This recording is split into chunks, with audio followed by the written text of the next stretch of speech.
ఆరు వాళ్ళ స్కూల్లో యాన్యువల్ డే సెలబ్రేషన్స్.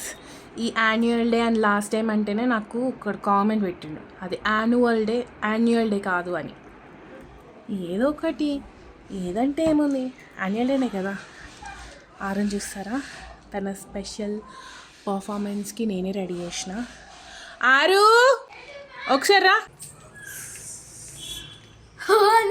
తీసేది తిరుగు, వెనకకు తిరుగు,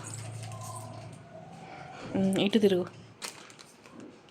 ఆరు, ఆర్ యూ ఎక్సైటెడ్ ఆరు?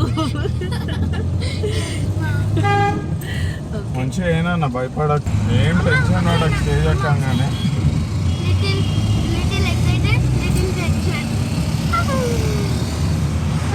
సో ఫైనల్గా చంద్ర గార్డెన్స్కి రీచ్ అయిపోయినాం. ఇది మన కర్మన్ ఘాట్ హనుమాన్జీ టెంపుల్ ఆపోజిట్లో ఉంటుంది. సో ఇక్కడే అనమాట ఆరోహి వాళ్ళ స్కూల్ యాన్యువల్ డే ఫంక్షన్ జరగబోయేది. ఈవెంట్ స్టార్ట్ కావడానికి ఇంకా టైం ఉంది. లోపల మేకప్స్ ఇంకా అరేంజ్మెంట్స్ అన్నీ అవుతున్నాయి. ఇది సోలో పర్ఫార్మెన్స్తో పాటు ఒక గ్రూప్ సర్ప్రైజ్ కూడా ఉంది, దానికోసం మీరు వెయిట్ చేయాలి.